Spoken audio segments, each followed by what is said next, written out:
Hujan deras mengguyur desa Wonoaji malam itu. Petir menyambar-nyambar, seolah langit sedang mengamuk. Di balik derasnya rintik air, jeritan seorang perempuan tua menggema dari rumah kayu di ujung desa. Astagfirullah. Bayiku. Bayiku, Pak D, teriak Mbok Ranti sambil memeluk tubuh cucunya yang sudah membiru. Tetangga berdatangan, basah kuyup, membawa obor dan lampu senter. Mereka mendapati tubuh mungil bayi laki-laki itu sudah tak bernyawa, dengan darah segar merembes dari lubang hidung dan telinganya. Tubuhnya dingin, tapi ada bekas merah menghitam di dadanya, seperti dicakar sesuatu yang besar. Ini bukan kematian biasa, desis Pak Samin, tetua desa yang juga mantan dukun kampung.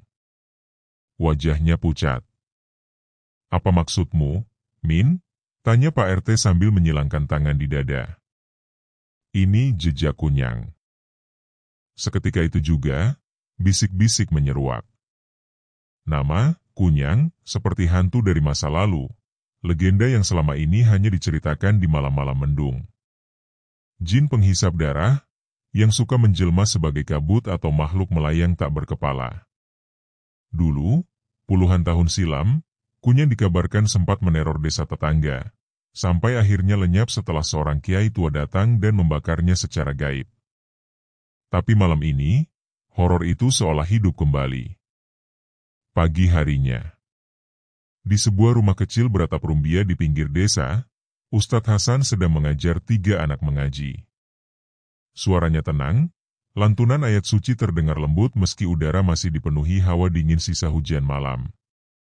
Alif, Ba, Tea, ucapnya perlahan, lalu tersenyum saat anak-anak itu menirukannya. Tiba-tiba suara ketukan pintu memecah keheningan.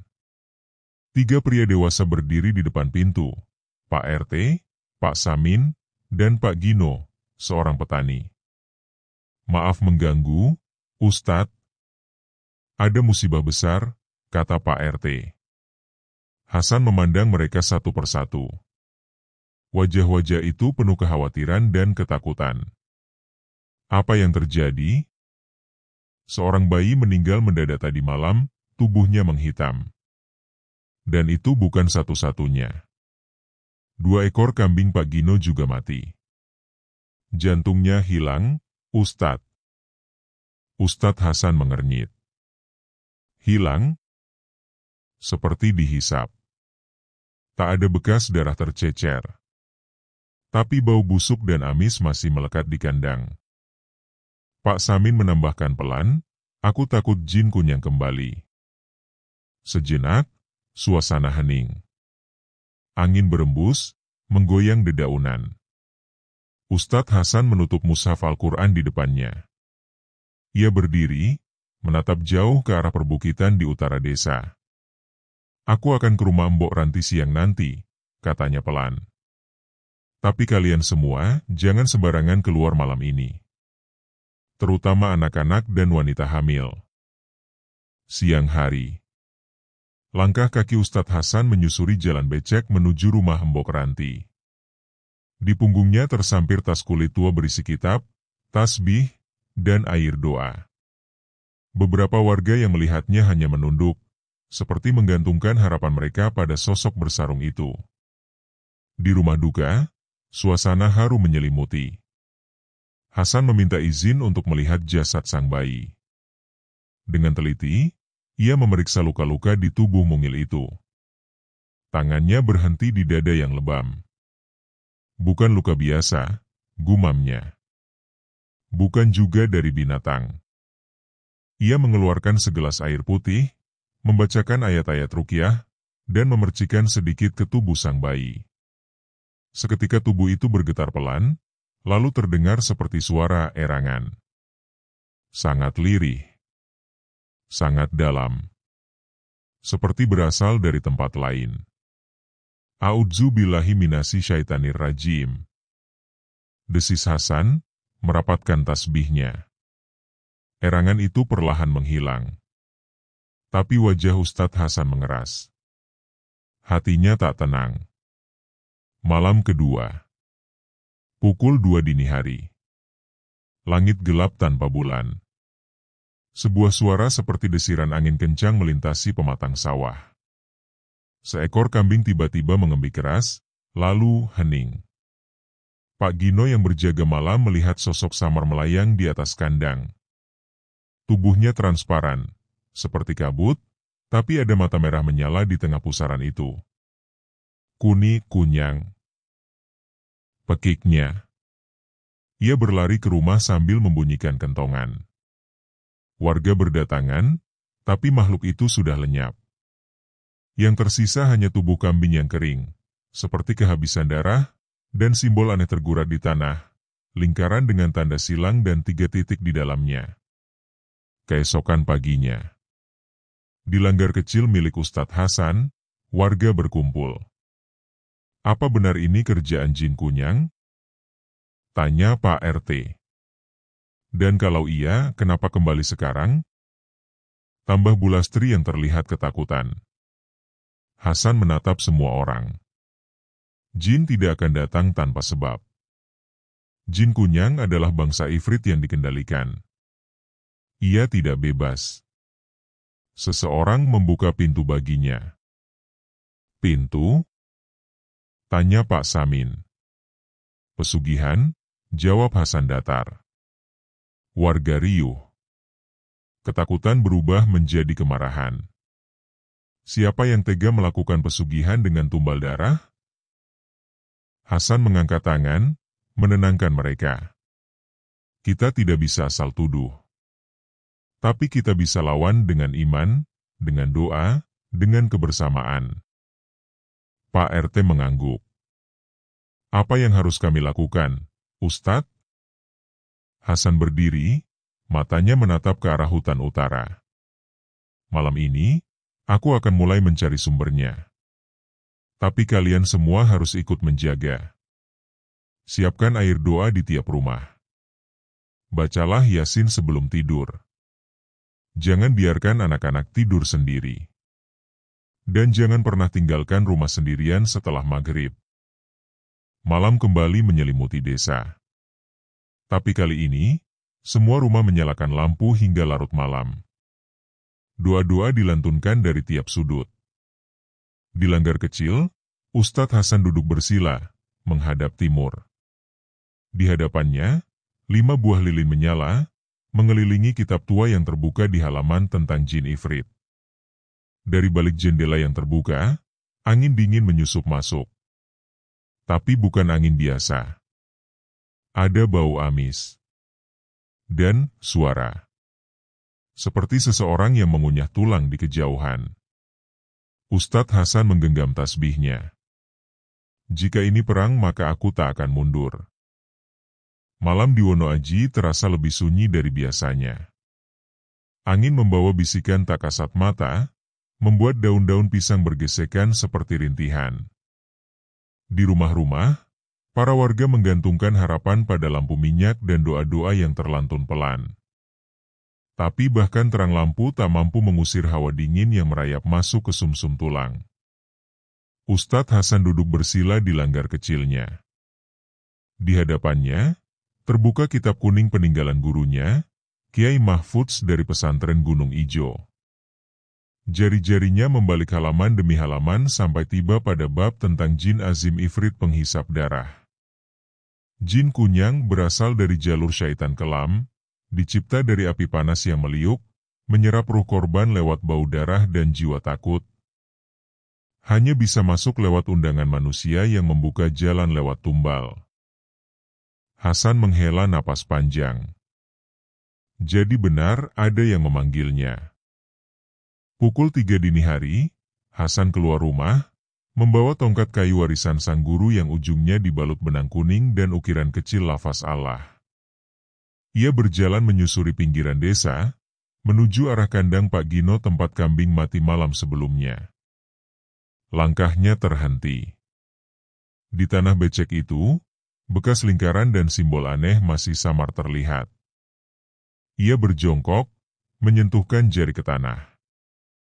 Ini simbol pemanggil, bisiknya. Ia menaburkan garam dan segenggam daun bidara yang dibacakan ayat kursi. lalu mengangkat kepala dan melihatnya. Kabut. Tapi bukan kabut biasa. Kabut itu melayang rendah, bergerak berlawanan dengan arah angin. Seolah punya nyawa. Hasan berdiri perlahan. Jantungnya berdegup cepat. Ia mencabut tasbih dari pinggangnya dan mulai melafazkan ayat ruqyah. Kabut itu mendesis, berputar, lalu meluncur ke arah ladang milik Pak Karsa, salah satu orang paling terpandang di Wono Aji. Hasan mengikutinya, mengendap-endap di balik bayangan pepohonan. Di tengah perjalanan menuju ladang, Hasan bertemu dengan seseorang tak terduga. Seorang anak perempuan kecil duduk sendirian di pinggir jalan setapak, memeluk boneka lusuh. Matanya kosong, tapi menatap lurus ke arah kabut yang baru saja lenyap. "Apa yang kau lakukan di sini, Nak?" "Ini bukan waktu aman?" tanya Hasan dengan suara lembut. Anak itu tak menjawab. Hanya menunjuk ke arah langit. "Dia sudah lama di atas desa ini," gumamnya pelan. "Bertubuh api dan mata yang lapar." Hasan terdiam.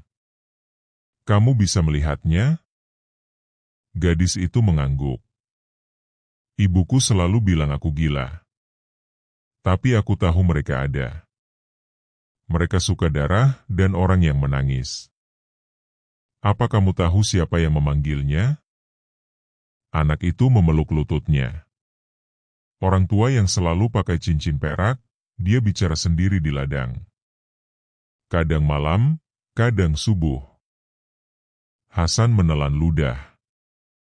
"Hanya satu orang di desa ini yang terkenal selalu pakai cincin perak, Pak Karsa." Hasan sampai di ladang Pak Karsa saat fajar mulai menyingsing.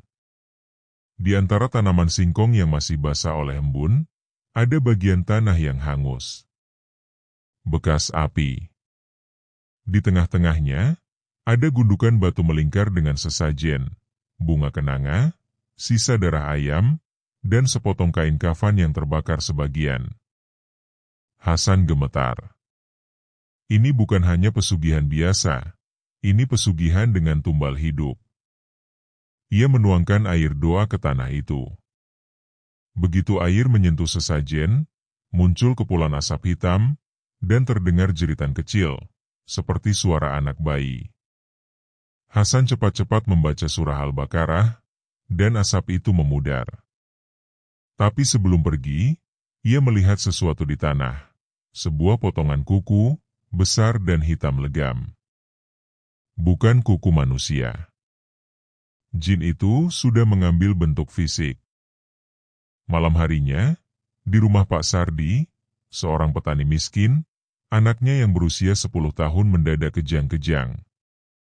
Tubuhnya melayang 2 jengkal dari lantai, matanya terbuka tapi putih semua, dan dari mulutnya keluar suara wanita tua. "Darah! Darah untukku!" Dia belum bayar janjinya. Istri Pak Sardi menjerit. Tetangga berlari, memanggil Ustadz Hasan. Hasan tiba hanya dengan satu ayat, "Fa inna ma'al usri yusra." Seketika, anak itu jatuh lemas ke lantai. Darah keluar dari telinga dan hidungnya. Hasan menyeka keringatnya. Ini peringatan. Jin kunyang mulai mengambil korban tanpa izin. Artinya, sang pemanggil sedang menahan janji tumbalnya. Malam itu, Hasan memutuskan menemui Pak Karsa. Rumahnya besar, berdinding bata, dengan pagar besi dan taman luas. Hasan datang dengan alasan meminta bantuan donasi untuk langgar. "Silakan masuk, Ustadz," sapa Pak Karsa dengan senyum ramah. Tapi di balik matanya ada kegelapan. Hasan melirik cincin perak di jari tengah Pak Karsa. Ada ukiran aneh di batu hitamnya, lambang yang sama dengan yang ada di ladang.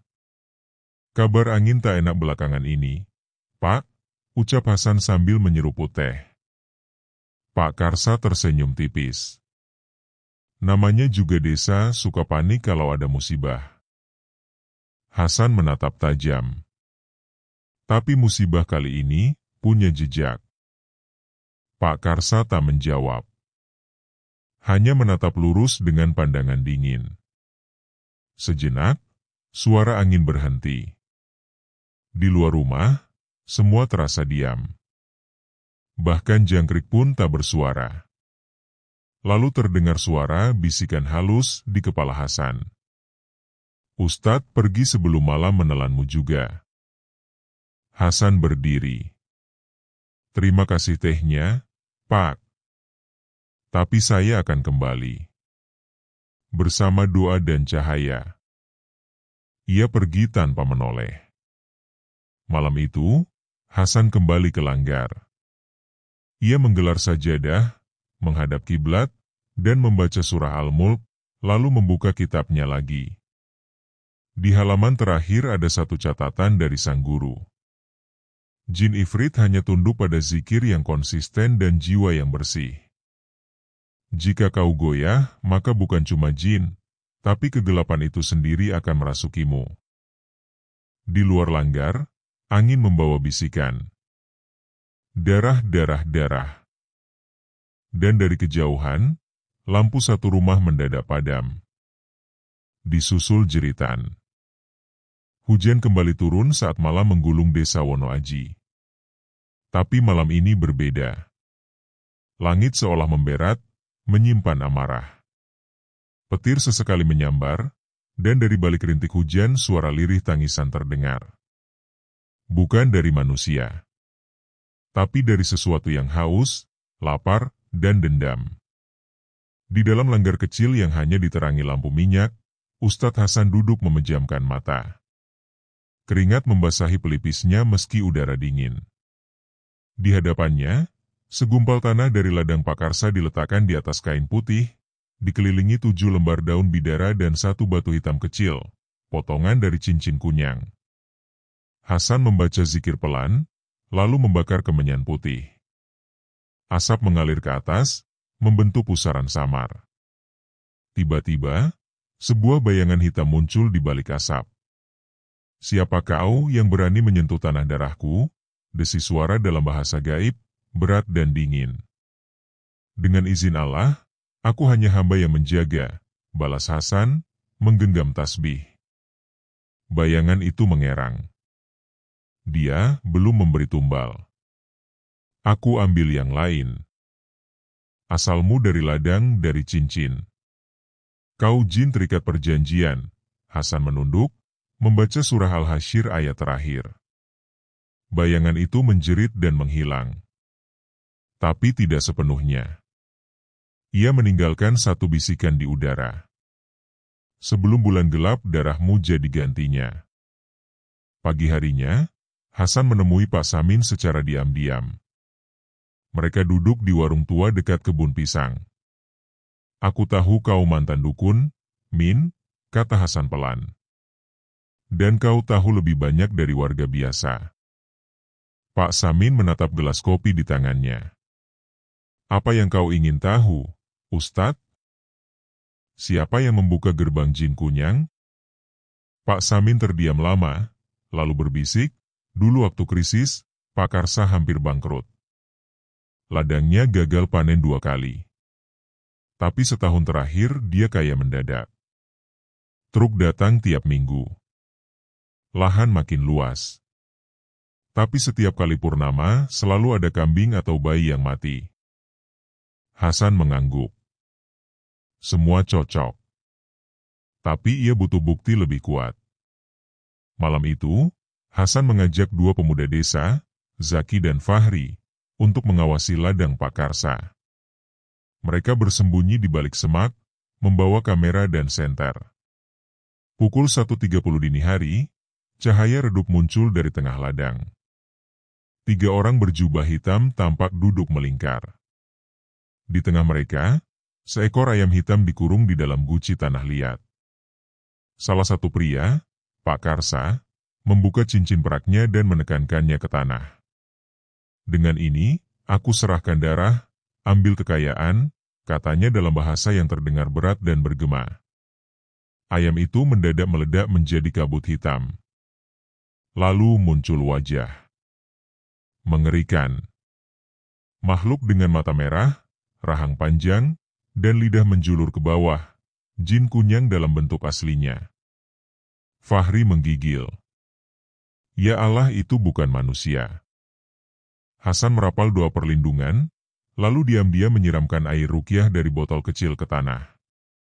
Jin itu mendesis dan kabutnya terbelah. Pak Karsa berdiri kaget. Siapa di sana? Ketiganya melarikan diri dalam diam, tapi Hasan yakin, mereka sudah tahu dirinya diincar. Keesokan paginya, Hasan menghadap kepala desa, Pak Darmo. Tapi ketika ia mengungkap semua bukti, Pak Darmo hanya menggeleng. Tidak ada saksi resmi. Dan kau menuduh orang paling dermawan di desa ini. Dia bangun jalan, bantu masjid, beri sumbangan tiap Jumat. Kalau aku buka ini, warga bisa rusuh. Hasan mengepalkan tangan.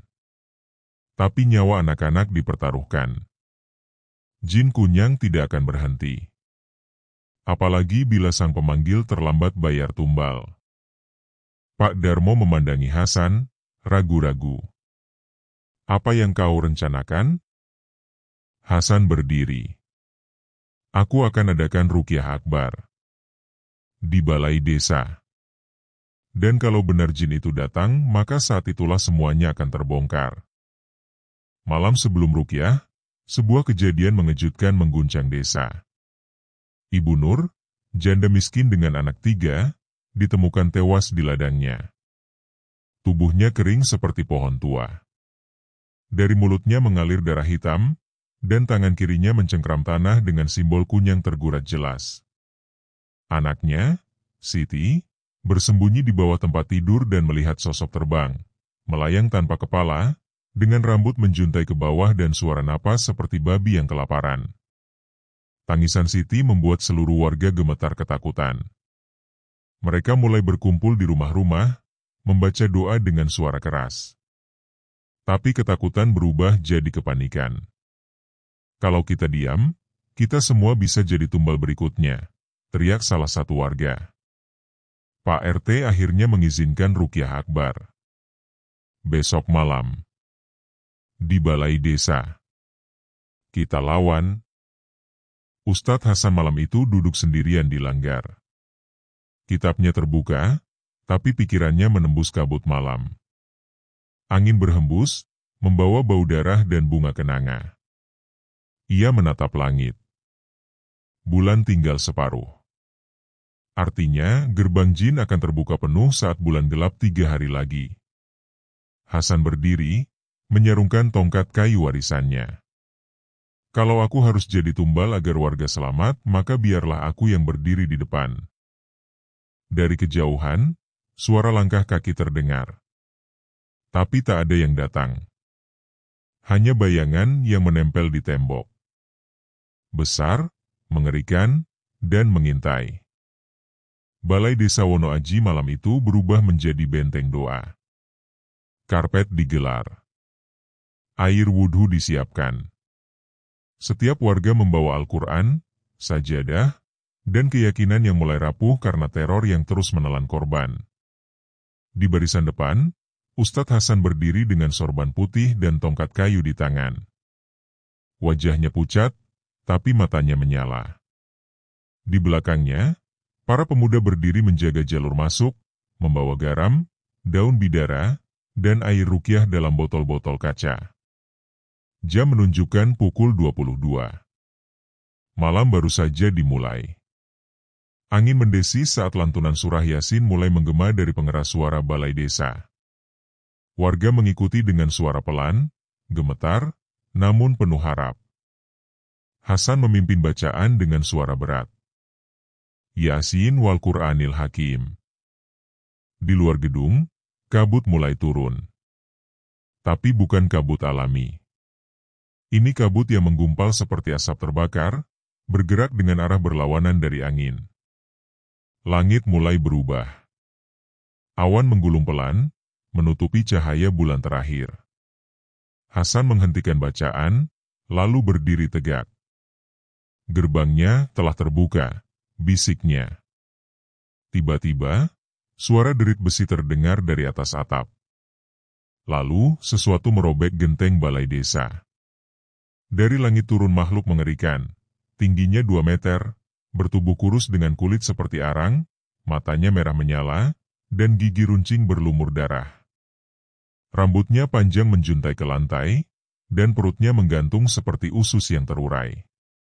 Jin kunyang menampakkan diri sepenuhnya. Jeritan membahana. Warga panik, sebagian pingsan. Beberapa wanita kerasukan, mulut mereka memuntahkan darah, tangan mereka mencakar tubuh sendiri. Hasan mengangkat tongkatnya. Bismillahi Allahu Akbar. Ia menyiram air ruqyah ke arah jin kunyang. Makhluk itu mendesis keras, tubuhnya mengelupas seperti terbakar.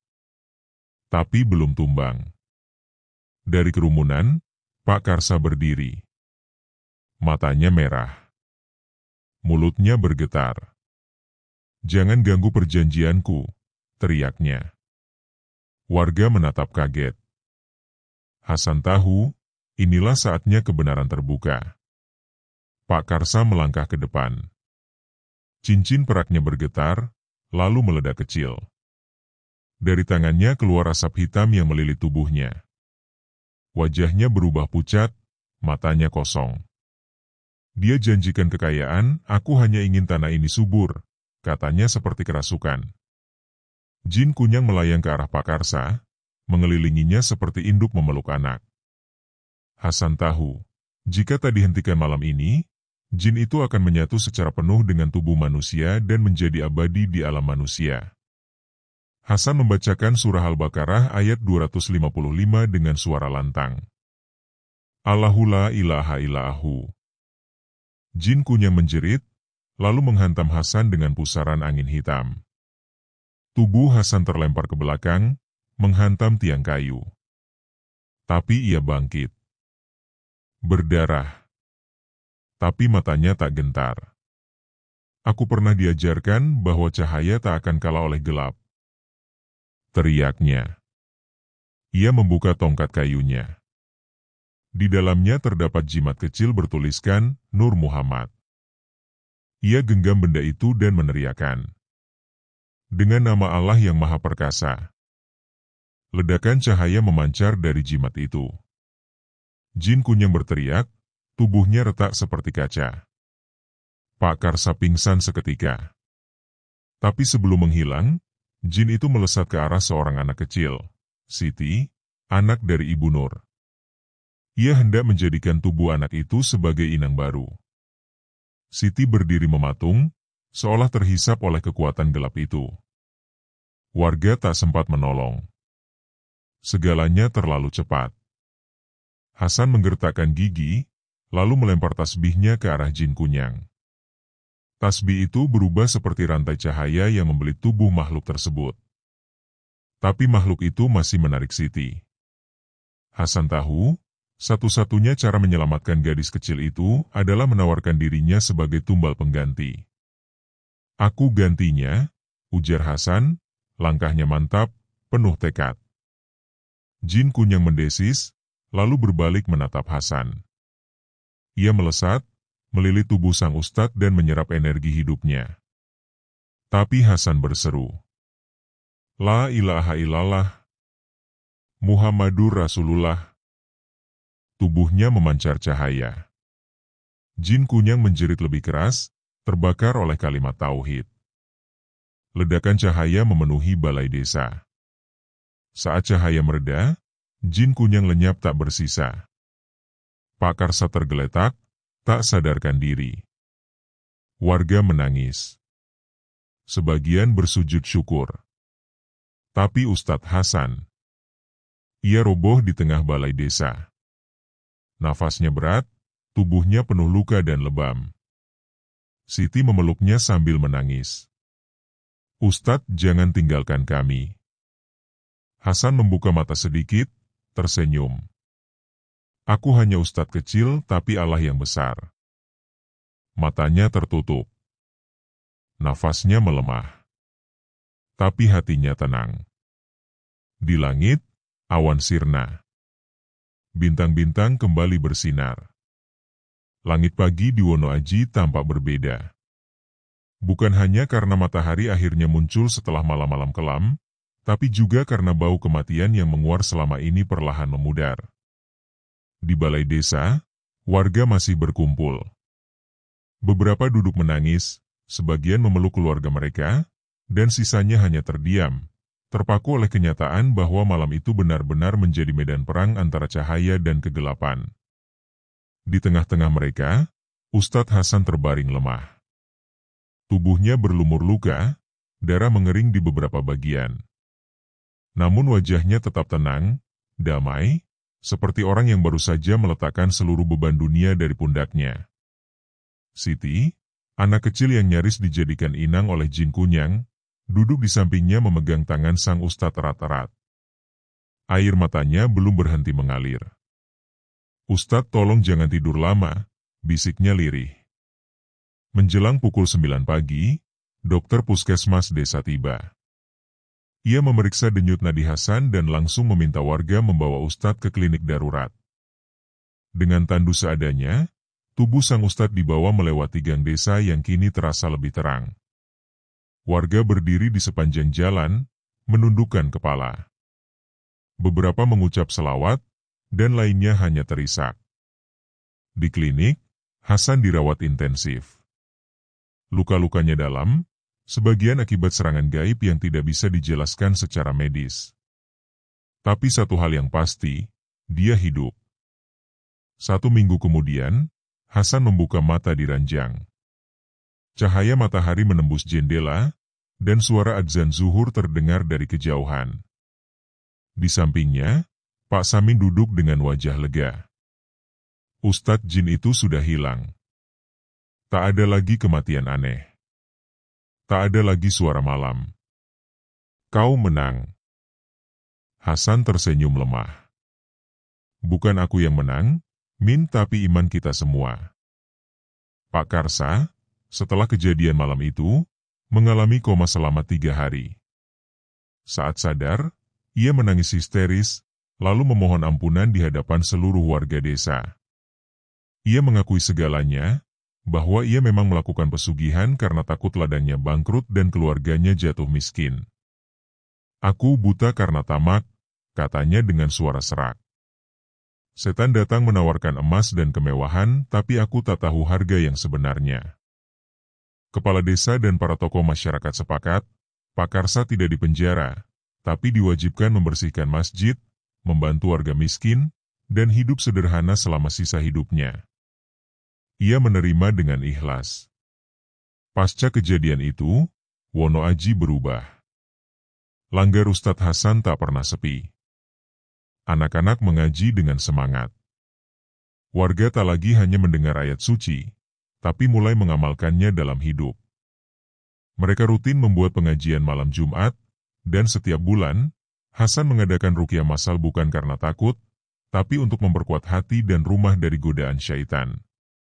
Pohon kenanga yang dulunya dipercaya sebagai tempat tinggal jin, kini ditebang dan dijadikan pagar masjid baru yang dibangun atas gotong royong warga. Desa Wono Aji bukan lagi desa yang dibalut ketakutan, tapi desa yang diterangi cahaya doa. Di suatu sore, Hasan duduk di bawah pohon mangga di depan langgar. Siti duduk di sampingnya, membuka kitab kecil milik Ustadz. "Apa ini, Ustadz?" tanya Siti. "Itu catatan guru saya. Ia bilang, selama dunia ini masih ada, kegelapan akan selalu mencoba merayap masuk. Berarti jin kunyang bisa kembali?" Hasan mengangguk perlahan. "Bisa. Tapi selama masih ada yang berdiri dengan zikir, dengan iman, dengan keberanian, mereka takkan pernah menang." Siti tersenyum. "Aku juga mau belajar seperti Ustadz. Biar nanti aku bisa jaga desa kalau Ustadz capek." Hasan tersenyum, matanya berkaca-kaca. "Insya Allah, kamu akan jadi cahaya baru bagi Wono Aji." Malam itu, Untuk pertama kalinya setelah semua kejadian, Hasan bermimpi bertemu dengan Kiai Mahfudz, gurunya yang telah wafat. Di mimpi itu, sang guru berkata, "Kau sudah menjaga gerbang dengan baik, Hasan. Tapi ingat, mereka akan terus mencoba membuka celah. Teruslah menjaga meski tak ada yang melihat." Hasan terbangun. Di luar jendela, fajar mulai menyingsing. Ayam berkokok. Dan cahaya pagi menembus dedaunan. Wono Aji telah bangkit. Tapi sang penjaga tak pernah tidur. Tamat.